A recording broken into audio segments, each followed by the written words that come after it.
কোটি টাকার মালিক দেখো অভাব হয় না দূর, গরিবে ঘুমায় আরাম করে মনটা বাহাদুর। ফেরাউনের লাশটা দেখো মিশর জাদু ঘরে, খায় না মাটি পোকা মাছি সবাই ঘৃণা করে। হৃদয়ে থাকিবে যার নম্রতা সদা, রহমত আসিবে সেথা প্রভুর ওয়াদা। বড়র বাড়াই থাকলে দিলে রহমত আসবে না, নিজেকে নিজে ছোট মনে করিও সদা। বিনা হিসাবে যদি জান্নাত পেতে চাও, আল্লাহর ওয়াদার হলো মুসলমান না হইয়া কবরে আসবা না। মুসলমান হইয়া কবরে যাওয়ার মানে কি? বলে বান্দা তোর অন্তরটারে গুনাহ থেকে পবিত্র বানাইয়া কবরে আয়, আমি আল্লাহ কিয়ামতের আগ পর্যন্ত কবর বেহেশতের বিছানা বানায় দিব, জান্নাতের সাথে রাস্তা বানায় দিব, জান্নাতের হাওয়া বাতাসে তুই আরামে ঘুমাবি। আল্লাহ পাক রব্বুল আলামিন হাসরের ময়দানে হিসাব ছাড়া জান্নাতে পাঠায় দিবেন। আল্লাহ চান বিনা হিসাবে জান্নাতে দেওয়ার জন্য। যদি বিনা হিসাবে জান্নাত পেতে চাও, তওবার মাধ্যমে বান্দা গুনাহ থেকে অন্তরকে বাঁচাও। পিছনের গুনাহ থেকে বান্দা ইস্তেগফার আর তওবা করো, আর গুনাহ করবা না। সামনের জীবনে যেন গুনাহ না হয়, তাকওয়া আল্লাহর ভয় অন্তরে জমা করো। একা একা পারবা না, কারণ শয়তান চতুর্মুখী ষড়যন্ত্র করতেছে। জিন শয়তানও চক্রান্ত করে, মানুষ শয়তানও চক্রান্ত করে, মানুষ শয়তান চক্রান্ত করে। এত তাড়াতাড়ি মসজিদে যাওয়ার দরকার নাই, এত অল্প বয়সে দাড়ি রাখার দরকার নাই। বিয়া শাদির পরে মাইয়া বলা হইলে দাড়ি রাখবি, এত তাড়াতাড়ি বুড়া কেন হবি? টুপি মাথায় দেওয়ার দরকার নাই, বলেনি? মানুষ শয়তান, ওই মানুষ শয়তানের প্ররোচনায় পড়বি না রে বাবা। তওবা কর, একজন খাঁটি আল্লাহওয়ালার সাথে সম্পর্ক রাখো। যেই আল্লাহওয়ালার কাছে গেলে নবীর সুন্নতের আমলের মোহাব্বত বাড়ে, চোখে পানি আসে, কান্না আসে, জাহান্নামের ভয় অন্তরে জমা হয়। এমন উলামায়ে আহলে হকের পরামর্শ নিয়ে আমল করো। আর ফাঁকে ফাঁকে তোর মা যদি থাকে, মা বাবা থেকে একটু দোয়া নিয়ে চল, কারণ মা বাবায় যদি মাথায় হাত দিয়া দোয়া করে দেয়, আরশে আজিমে পৌঁছতে সময় লাগবে না। ওই মা বাবার দোয়া নিয়ে সামনে আগাইও। ও পর্দার আড়ালের আম্মা জান, আল্লাহ আপনাদের এত সম্মান দান করেছেন, আপনারা নবীদের মায়ের মতো মা, সাহাবায়ে কেরামের মায়ের মতো মা, আপনারা আয়েশা রাদিয়াল্লাহু আনহার মতো নারী, খাদিজা রাদিয়াল্লাহু আনহার মতো নারী, ফাতেমা রাদিয়াল্লাহু আনহার মতো নারী। আরে আম্মা জান, এই জমিনে যত ভালো ভালো সন্তান আছে আপনাদের অবদানের কারণে। এসপি সাহেবের ব্যবহার ভালো, মায়ের অবদান। এমপি সাহেবের ব্যবহার ভালো, মায়ের অবদানের কারণে। ওসি সাহেবের ব্যবহার ভালো, মায়ের অবদানের কারণে। ও আল্লাহর বান্দা, চেয়ারম্যানের ব্যবহার বড় ভালো। এটা তাদের ব্যক্তিগত কোনো বাহাদুরি না, সব ভালোর পেছনে আছে মায়ের দোয়া, মায়ের অবদান। মা ভালো, মায়ের আদর্শ ভালো, নামাজ পড়ে সন্তানও আদর্শওয়ালা হয়। যেই মায়ের আদর্শ দুর্বল, ওই সন্তানগুলো আদর্শের লাইনে দুর্বল হয়। ও যুবকেরা, এতক্ষণ তোমাদের পায়ে হাত দিয়া বিনয়ের সাথে বয়ান করে একবারও বলি নাই আল্লাহরে মানতে যাইয়া চাকরি করা যাবে না, একবারও বলি নাই ব্যবসা করা যাবে না, বলি নাই স্কুল সাইরা আমগো মতো হুজুর হইয়া যাও, একবারও বলি নাই রে বাবা। বরং আমি সাহস দিয়া বললাম, স্কুলে যারা পড়ো সেই পড়া ছাড়বা না, কলেজে লেখাপড়া করা বন্ধ করবা না। ডাক্তারি পড়ো আলহামদুলিল্লাহ, ইঞ্জিনিয়ারিং পড়ো আলহামদুলিল্লাহ, প্রফেসর হও আলহামদুলিল্লাহ, দোয়া করে গেলাম, ওই লাইনে লেখাপড়া চালাও। তবে খবরদার, তুমি ভুইলা যাইও না তুমি কিন্তু মুসলমান। তুমি মদিনাওয়ালা নবীর আশিকেই কথা ভুলে যাইবা না। ও যুবক, তোমার মতো যুবক স্কুল কলেজে পড়িয়া জীবনে মাদ্রাসায় কোনোদিন পড়ে নাই, সাক্ষী দিও সত্য কথার। তোমার মতো যুবক ছেলে মেয়েরা স্কুল কলেজে পড়ে 5 ওয়াক্ত নামাজি, মিথ্যা বলবা না, আছে না নাই? তোমার বিবেকের কাছে প্রশ্ন। আল্লাহ পশুরে আকল দেয় নাই ভালো মন্দ যাচাই করার, আশরাফুল মাখলুকাতের আল্লাহ পাক বিবেক দান করেছেন। তুমি বিবেক দিয়া জবাব দাও, তুমি কেন নামাজ পড়তে পারো না? তোমার মতো যুবক র‍্যাব, আর্মি, পুলিশ, বিডিআরের চাকরি করে 5 বেলার নামাজ পড়ে, তুমি কেন পারো না রে বাবা? তোমার মতো যুবক সন্তান রাস্তায় গাড়ি চালায় 5 বেলার নামাজ পড়ে, তুমি কেন পারো না? তোমার মতো যুবক নদীর মধ্যে মাছ ধরে 5 ওয়াক্ত নামাজ পড়ে, কৃষি কাজ করে, নামাজ ছাড়ে না, তুমি কেন পারবা না? ও বুড়ারা, আপনাদের মতো কত বুড়া লাঠি হাতে নিয়ে কষ্ট করে মসজিদে গিয়া 5 বেলার নামাজ পড়ে, আপনি বুড়া কেন পারেন না? পর্দার আড়ালের আম্মা জান, আপনার মতো কত মা পর্দা করে, স্বামীর খেদমত করে, মাল হেফাজত করে, 5 ওয়াক্ত নামাজ পড়ে, তাহাজ্জুদও পড়ে। ও আম্মা জানেরা, আপনারা কেন পারবেন না? ওরে যুবক, এখনো তওবা করার সময় আছে। মনটারে একটু মাঝে মাঝে বুঝাইও, আমার মতো যুবক যদি স্কুলে পড়িয়া নামাজ পড়ে, আমি কেন পারি না? মনে হয় আমার আল্লাহ বুঝি গুনার কারণে বেজার। মা বাবার মনে হয় অভিশাপ তোর কপালে লাগছে রে যুবক। ওই মা বাবার কষ্ট মনে হয় তোর কপালে লাগছে, এই কারণে মোনাজাতেও তোর চোখে পানি আসে না, নামাজের জন্য দিলটা একবারও কাঁদে না। অথচ তোর পাশে কত যুবক নামাজের সময় পাগলের মতো হয়ে যায় নামাজ পড়ার জন্য, যখন মোনাজাত দেয় চোখের পানি ছেড়ে কান্না করে, আলেম ওলামা পাইলে দৌড়াইয়া গিয়া দোয়া নেয়, মা বাবার সাথে ব্যবহার ভালো করে। ও পর্দার আড়ালের আম্মা জানেরা, সন্তানটারে ডাক্তার বানাবেন, বাধা নাই, তবে কোরআনওয়ালা আদর্শ ডাক্তার বানায়া যাবেন। সন্তানটাকে ইঞ্জিনিয়ার বানাবেন, বাধা নাই, তবে কোরআন পড়নেওয়ালা আদর্শ ইঞ্জিনিয়ার বানায়া যাবেন।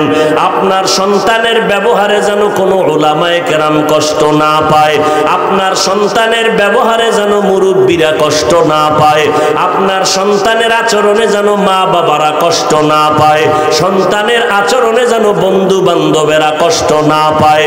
ও যুবক, ওই মা বাবার দোয়া ছাড়া পরীক্ষায় ভালো নাম্বার পাও নাই।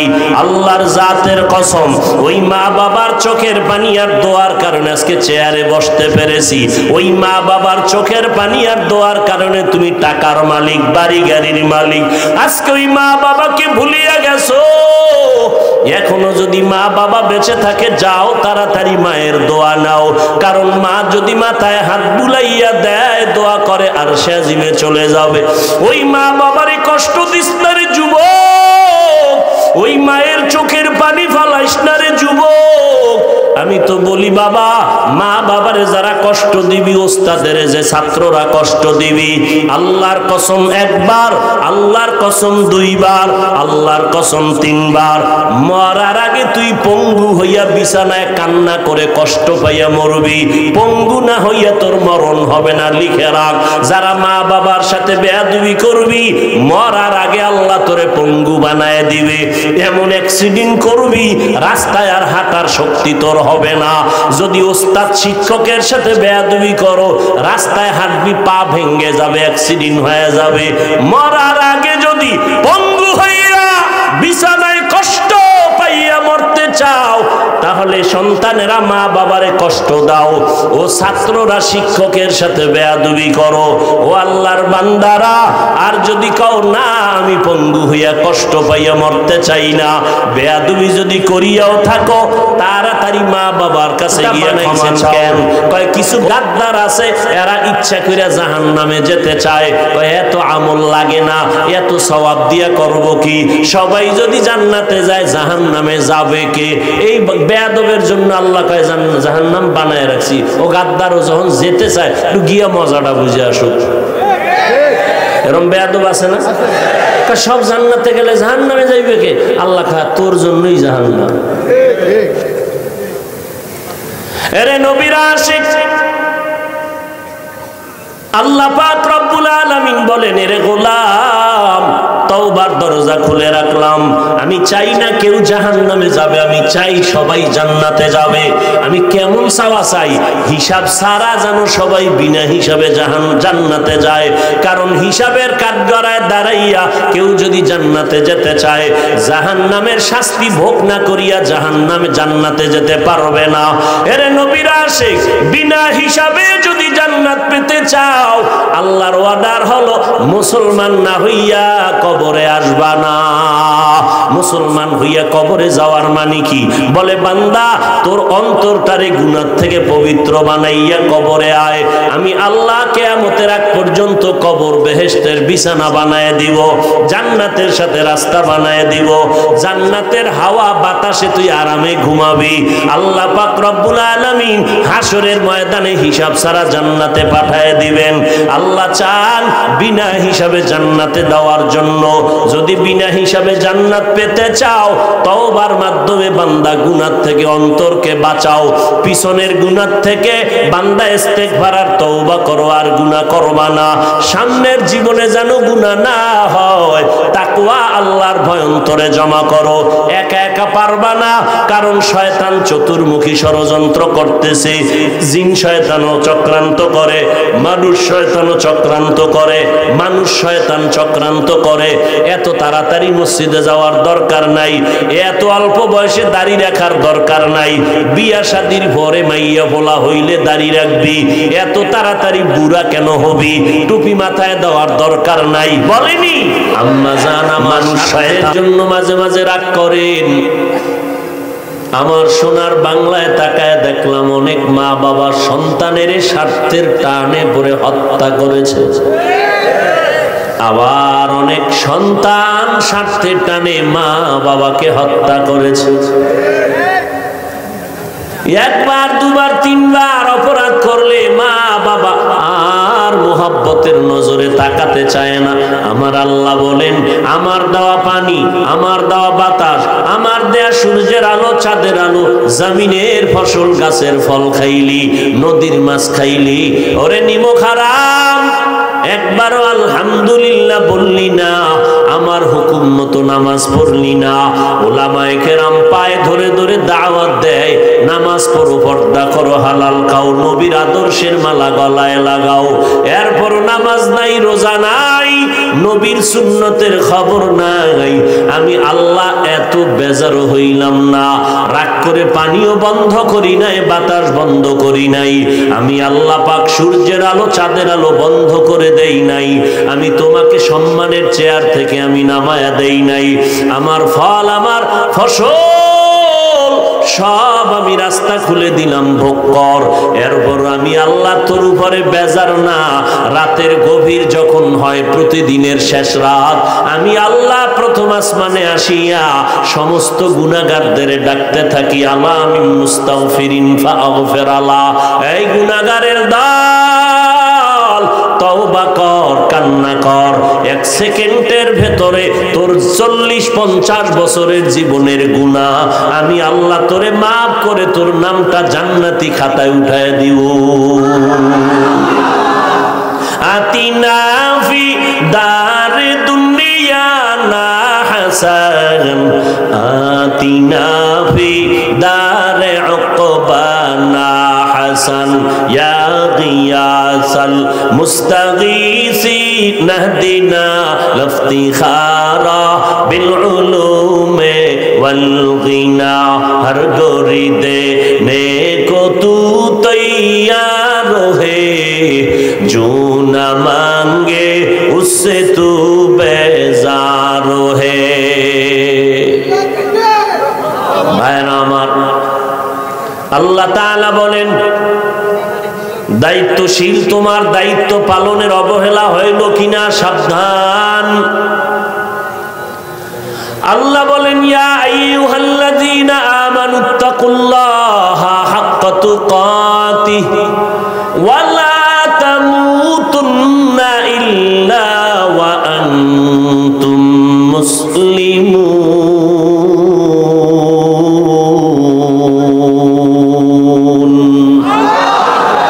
মুসলমানি বুয়াদ গর্দান নেহাদান, এনানে খুদ বদস্তে খা জাদাদান গর্ব সুরত আদমি ইনসাবুদে আহমদ বু জাহলো হামেক সাবুদে। আল্লাহ তাআলা মুমিনদেরকে বললেন, এই মুমিনের দল, মুসলমান হওয়ার আল্লাহকে ভয় করার মতো ভয় করো, মুসলমান না হইয়া মরবা না। এই যে আল্লাহ পাক বললেন, কাদেরকে বললেন? মুমিন যারা, তাদেরকে, এই মুমিন আল্লাহকে ভয় করার মতো ভয় করো, মুসলমান না হইয়া মরবা না। সাহাবায়ে কেরামে আওয়াজ পেয়ে কান্না শুরু করলেন, পেরেশান হয়ে গেলেন। আল্লাহ যত বড়, ওই পরিমাণ আল্লাহকে ভয় করা কারো দ্বারা সম্ভব হবে না। নবীজির কাছে গিয়া হাজির, নবীও পেরেশান অবস্থায় আছেন। আল্লাহ জিব্রাইল আমিনকে সান্ত্বনার আয়াত নিয়ে পৌঁছে দিলেন। জিব্রাইল আমার নবীর আদালতে আসলেন, নবীর দরবারে এসে বললেন, ও নবী, সান্ত্বনার বাণী আল্লাহ দিয়েছেন, ইত্তাকিল্লাহা মাস্তাতাতুম। ওরে দুনিয়ার মুমিনেরা, আল্লাহকে ভয় করার মতো হক আদায় করে ভয় করতে হবে না, বরং তোমাদের সাধ্য মতো আল্লাহকে ভয় করো। সাহাবায়ে কেরাম আশ্বস্ত হলেন, হ্যাঁ, আমাদের সাধ্য মতো আল্লাহকে ভয় করা সম্ভব, তবে আল্লাহর হক আদায় করে ভয় করা কোনো বান্দা বান্দির দ্বারা সম্ভব হবে না। ইমামুল আউয়ালিন আল আখিরিন বহরে সদকা রহমাতাল লিল আলামিন সাইয়্যিদুল কাউনাইন খাতমুল মুরসালিন আখির আমদ বুদে ফখরুল আউয়ালিন শুদ ওয়াজুদাস রহমাতাল লিল আলামিন মসজিদে ও শুদ হামারো জমিন। আল্লাহ তাআলা বলেন, আমাকে সাধ্যমতো তোমরা ভয় করো, ভয়ের নাম তাকওয়া। যারা আল্লাহকে ভয় করবেন তাদের নাম মুত্তাকি। ভয়টা থাকে অন্তরের ভেতরে, অন্তরটাও দেখা যায় না, তাকওয়াও দেখা যায় না। এরে নবীর উম্মত, এই তাকওয়া অন্তরে যদি জমা করতে চাও, আল্লাহর ওলি এই জমিনের মধ্যে যারা আছেন, এক বচনে ওলি, বহু বচনে আউলিয়া, এদের সংস্রবে যাও, এদের সোহবতে যাও। এরা নেক নজর যখন লাগাবে, আল্লাহর কুদরতে আল্লাহওয়ালাদের নেক নজরে অন্তরে তাকওয়া চলে আসবে, সুন্নতের আমল চলে আসবে। এরপরে আল্লাহ বলেন, আমার ভয় অন্তরে জমা করার পরে রেডি হ, মুসলমান না হইয়া কবরে আসবি না। সাবধান, কথাটা মুমিনদের বলেছেন, কোন বেঈমানের বলেন নাই মুসলমান না হইয়া কবরে আসবা না। আল্লাহ বলেন, এই মুমিনের দল, মুসলমান না হইয়া কবরে আসবা না। এখানে আপনারা যারা আছেন, আমরা সবাই যেমন মুমিন, তেমন আমরা সবাই মুসলমান। কিন্তু আল্লাহ মুমিনদের কেন বললেন মুসলমান না হইয়া কবরে আসবা না? তাহলে কি আমরা মুমিন হয়েছি, মুসলমানের রাস্তায় বুঝি এখনো যেতে পারি নাই? আল্লাহ আর একটা আয়াতে বলেন, ইয়া আইয়ুহাল্লাযীনা আমানু দুখুলু ফিস-সিলমি কাফা। এই মুমিনেরা, ইসলামের ঘরে পরিপূর্ণ প্রবেশ করো। আর এক আয়াতে আল্লাহ আবার স্পষ্ট করে বলতেছেন, ইয়া আইয়ুহাল্লাযীনা আমানু আমিনু বিল্লাহি ওয়া রাসূলি। ও মুমিনেরা, আল্লাহর উপরে রসুলের উপরে ঈমান আনো। আরে আল্লাহর উপরে রসুলের উপরে ঈমান আনার কারণেই তো আমরা মুমিন হয়ে গেলাম। কিন্তু আল্লাহ আবার কেন বলেন, যারা মুমিন তোমরা আবার আল্লাহর উপরে রসুলের উপরে ঈমান আনো? মুমিনের কেন ডাবল ঈমানের দাওয়াত আল্লাহ দিলেন? আমাদের সমাজে অধিকাংশ মূর্খ, ধর্মীয় জ্ঞানের অভাব, না কোরআন পড়তে পারে, আরবি না হাদিস পড়তে পারে। এই সমস্ত কিছু মূর্খতা বশত বলে মুসলমান হইয়া মুসলমানের কেন কালেমার দাওয়াত দাও? নবীজি দাওয়াত দেশে কাফেরেরে, তোমরা কেন মুসলমান হইয়া মুসলমানের দাওয়াত দাও? আল্লাহ যদি মুমিনেরে ডবল ইমানের দাওয়াত দিতে পারে, মুসলমান হইয়া কেন মুসলমানের দাওয়াত দিতে পারবো না? নাম্বার 2, মুসলমানের দাওয়াত বাদ দিয়া হিন্দুদের মন্দিরে যাইয়া দাওয়াতের কাজ করব, খ্রিস্টানদের গির্জায় গিয়া কাজ করব, কিন্তু ওখানে গিয়া লাভ যাই হবে এর থেকে আমার আসল ঘরের ক্ষতি হয়ে যাইতেছে বেশি। কারণ দাবি করে মুসলমান, মদিনাওয়ালার সাথে কোনো কানেকশন নাই, নামাজের সময় আজান শুনে মসজিদে যায় না, অথচ সুদের সাথে জড়িত। যেই সুদের গুনাহ করলে 24টা ঘন্টার সেকেন্ডে গর্ভধারিণী মায়ের সাথে জিনার গুনাহ হবে। সুদের খাতায় নাম থাকলে হজ করবে কবুল হবে না, যাকাত দিবে কবুল হবে না। সুদের খাতায় নাম লেখাইয়া মোনাজাত দিলে একটা মোনাজাতও কবুল হবে না। সুদের খাতায় যাদের নাম আছে 10 তলা মাদ্রাসা বানাইলে সওয়াব হবে না, মসজিদে দান করলে সওয়াব পাবে না। আল্লাহ কয় রেডি থাক, আমি আল্লাহ রেডি তোর সাথে আমি যুদ্ধ করার জন্য। কারণ তুই এত বড় খারাপ, আমি আল্লাহ নিজে তোর সাথে যুদ্ধ করব। কারণ তোর অল টাইম আমল নামায় কবিরা গুনাহ, মায়ের সাথে জিনা করার গুনাহ হয়। অতএব আমি আল্লাহ তোর সাথে যুদ্ধ না করে থামতে পারি না। শেষ কথাই এর ফলাফল কি? কয় তোর জন্য চিরস্থায়ী জাহান্নাম। কয়দিন? সুদের সাথে জড়িত আশেকে রসুল আসেনি। এ যদি আশেকে রসুল দাবি করে তাহলে ভণ্ডকে আমরা ভণ্ড। কারণ আমরা টুপি পরছি, দাড়ি পরছি, নামাজ পড়ি, পর্দা করি, হালাল খাই, জিকির করি, আমরা ভণ্ড। আর যারা সুদ খায় এরা আশেকে রসুল। দুইটার একটা লাইন করতে হবে তো, হয়তো তারা ভণ্ড আমরা আশেক, না হয় তারা আশেক আমরা ভণ্ড। কথা ক্লিয়ার? নাই।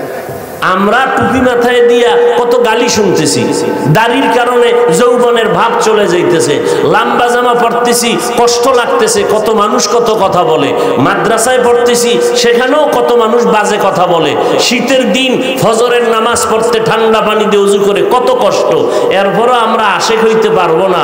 তোমরা সুদ ঘুষ খাইয়া দাড়ি কামাইয়া আশেক হবা, তাহলে একটা দলিল দাও, আমিও টুপি দাড়ি ফালাই দিই। যুবকেরা ভালো করে কথা বুঝার চেষ্টা করো, চিল্লাচিল্লি করবা না, কথা বুঝবা, ভদ্র বাবার ভদ্র সন্তানের মতো আওয়াজ দিবা, প্রয়োজন হলে স্বাভাবিক, চিৎকারের কোনো দরকার নাই। তুমি সারাদিন নামাজ পড়লা না, তুমি এখানে চিল্লাইলে কি হবে বলো? তুমি সারাদিন নামাজ পড়ো নাই, তো তোমার চিৎকারে কি হবে? ভালো করে বুঝো, ভালো করে বুঝো। মুহাম্মদ সাল্লাল্লাহু আলাইহি ওয়াসাল্লাম শেষ নবী, শ্রেষ্ঠ নবী, খাতামুন নবিয়্যিন। এর থেকে দামি কোন পীর, কোন বুজুর্গ, কোন মুফতি, কোন মুহাদ্দিস, কোন বক্তা আছে? সবাই একমত না? এখানেও দ্বিমত। এই বেজাল কিন্তু মুহাম্মদের নিয়ে, আল্লাহর নিয়ে কিন্তু খ্রিস্টানেরাও বেজাল করে না, ওরাও আল্লাহ একজন মানে। মানে না? মানে না? কয় আল্লাহ একজন মানি আমরা, তবে আল্লাহর সহযোগী আরো কয়েকজন আছে।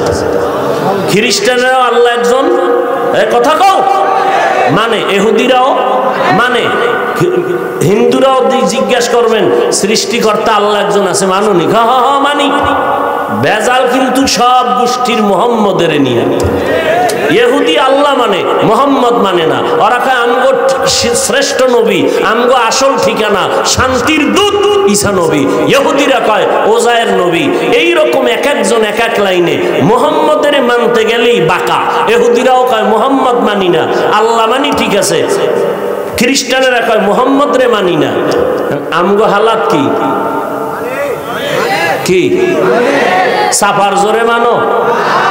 মুহাম্মদের আদর্শের মতো সুন্দর শ্রেষ্ঠ আদর্শ আর কারো আছে?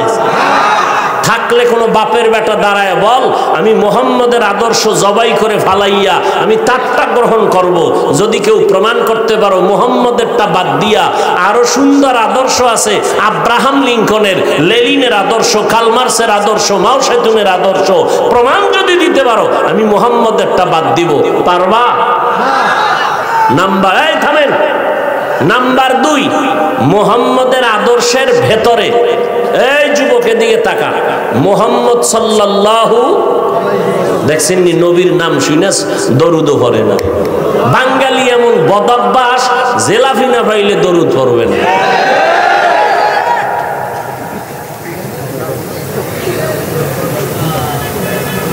যুবকেরা জবাব দাও, দ্ব্যর্থহীন ভাষায় বুঝে জবাব দিবা, না বুঝলে চুপ থাকবা।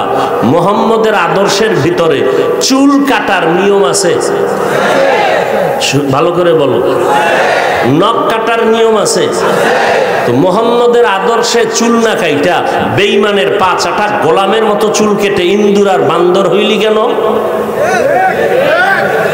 মুহাম্মদের আদর্শের নিয়মে চুল না কাইটা বেঈমানের পা চাটা গোলাম হয়েছ কেন? কি স্বার্থ, কি বল? কি যৌবন বেড়ে যায়? চেহারা উজ্জ্বলতা বাড়ে? মা বাবার দোয়া বাড়ায়? শিক্ষকরা খুশি হয়? তাহলে আকামটা কেন করছো বল? যদি কোনো উপকার হয় বল, আমিও করব। আল্লাহর কসম, মুহাম্মদের আদর্শ বললি ভালো, গ্রহণ করো না কেন? বেঈমানের পা চাটো কেন? বিষয় কি? নবীর তরিকায় চুল কাটলে সমস্যাটা কি? শেষ নবী রহমাতুল্লিল আলামিনের লাইনে নখ কাটলে সমস্যাটা কি? কি সমস্যা কি? কারণ কি? তুমি বেঈমানের পদাঙ্ক অনুসরণ করবা, স্বার্থ কি বলো? একটা উপকার যদি দেখাইতে পারো যে হাফিজ ভাই বেঈমানের লাইনে চুল কাটার দ্বারা আমার মাথা অল টাইম ঠান্ডা থাকে, 1 সেকেন্ডের জন্য গরম হয় না, এরকম একটা উপকারের কথা বলো। অথচ তুমি টুপি মাথায় দেও না, আর আমি টুপির কথা বললে তুমি বলো টুপি মাথায় দিলে মাথা গরম হয়ে যায়। আবার এর থেকে আরেকটু আপ লেভেলের বেয়াদব যারা, এরা কয় টুপি না দিলে অসুবিধা কি? এর থেকে আরো আপ যারা বেয়াদব, এরা বলে টুপির মধ্যে কি ইসলাম, দাড়ির মধ্যে কি ইসলাম, পর্দার মধ্যে কি ইসলাম, পোশাকের মধ্যে কি ইসলাম? পোশাকে ইসলাম নাই, দাড়িতে নাই, টুপিতে নাই, পর্দায় নাই, তো ইসলাম তোর আব্বাজান কোন ঘরে তালা দিয়ে রাখছে? বের কর। এই রসুলের দুশ্মন, বের কর। রসুলের রেখে যাওয়া আদর্শ মানবে হিন্দু ভাইরা, বলো, খ্রিস্টানেরা, ইহুদিরা। আমার রসুলের রেখে যাওয়া 23 বছরের আদর্শ পালন করবে কারা? কুমিল্লা জেলার মুসলমান ব্যতীত, হ্যাঁ, ও মুরাদনগর ছাড়া, নাকি নবীর সুন্নাত হুজুরকে দিয়ে দিছ? যদি কেউ নবীর সুন্নাত শুধু হুজুরেরা মানবে তাহলে জান্নাত হুজুরেরা পাবে, তোমাকে কপালে জুতা।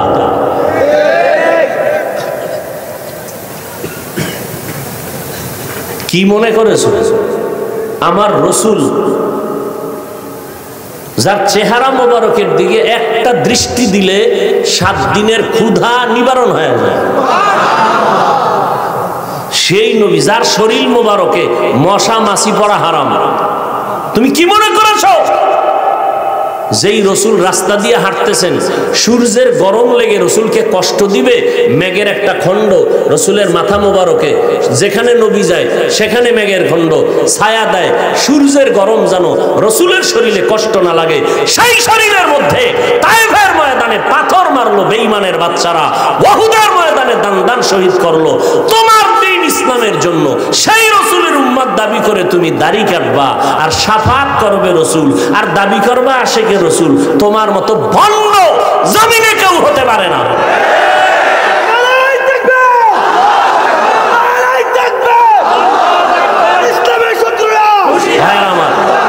আল্লাহ আমাদের রসুলের সুন্নতের আমল করার তৌফিক দান করেন।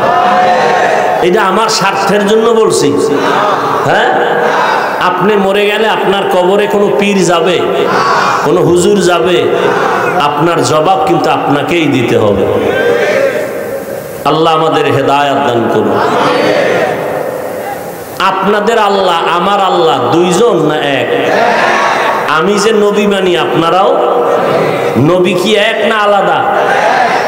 আপনার আমার কোরআন, কাবা, ধর্ম, কালেমা না? কালেমা নিয়ে একটু ডিস্টার্ব আছে মনে হয়, নাই? আগে কালেমাটা বলি, লা ইলাহা ইল্লাল্লাহ মুহাম্মাদুর রাসূলুল্লাহ, এই হলো কালেমা। কি এটা আপনাকেও কালেমা নাকি আলাদা আপনাদেরটা? আওয়ামী লীগ ওয়ালাদের এই কালেমা, বিএনপি ওয়ালাদের এই কালেমা? কথা বলেন না কেন? তাহলে আপনাদের আল্লাহ আমার আল্লাহ এক, নবী এক, কোরআন এক, কাবা এক, ধর্ম এক, কালেমা এক, দুনিয়াতে আসছি সিস্টেমও। শুধু মুরাদনগরের মানুষ লঙ্গি পরে আসছিল, হ্যাঁ? বিদায় বেলার সিস্টেম, সবার বেলায় কাফন হবে তিনটা। আমি বক্তার সম্মানে একটা কাফন কেউ বাড়াইয়াও দিবে না, রিক্সা ড্রাইভার গরিব হওয়ার কারণে একটা কাফন কেউ কমাইয়াও দিবে না, কালার হবে আলাদা। চরমনাইওয়ালাদের কাফনের কাপড় একরকম, তাবলিগওয়ালাদের আর এক রকম, সোনাকান্দা আর এক রকম, সারসিনার আর এক রকম। তাই কি কি কি কালো, সবুজ, কি তো সবুজ লইয়া খিলাখিলি কেন? কালো লইয়া খিলাখিলি কেন?